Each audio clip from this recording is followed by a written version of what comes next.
राज्यसभा के सभापति जगदीप धनखड़ सदन चलाते हुए कई बार व्यथित हो जाते हैं, लेकिन आज तो वो सदन ही छोड़कर चले गए। उनकी विपक्ष के सांसदों के साथ बहस भी हुई।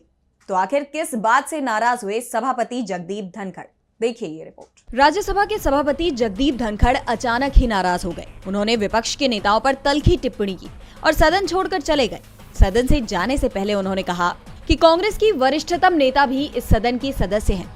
जो मैं हाल के दिनों में देख रहा हूं और जिस तरह से चुनौती शब्दों से, पत्र के माध्यम से, अखबार के माध्यम से कितनी गलत टिप्पणी की है, मैंने देखा है।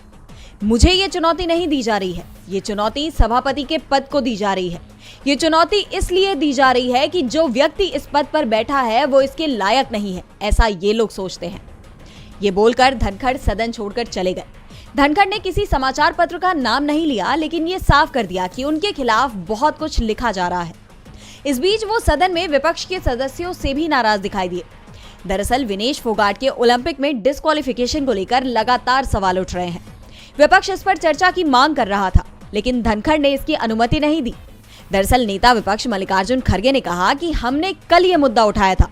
इस पर सभापति ने पूछा कि क्या आप इस पर चर्चा चाहते हैं, तो खड़गे बोले कि 100 ग्राम वजन अधिक हो गया, इसके पीछे कौन है, इस पर चर्चा होनी चाहिए।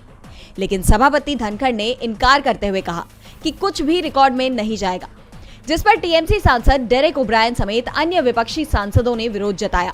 तो सभापति भड़क गए और डेरेक को चेतावनी देते हुए ये तक कह दिया कि अगली बार ऐसा किया तो दरवाजा दिखा दूंगा। लेकिन विपक्ष का विरोध नहीं थमा तो धनखड़ ने कहा कि सभापति पद को चुनौती दी जा रही है, मेरा अपमान किया जा रहा है। और इसके बाद धनखड़ सदन से चले गए और उनकी जगह उपसभापति हरिवंश नारायण सिंह ने सदन का संचालन किया।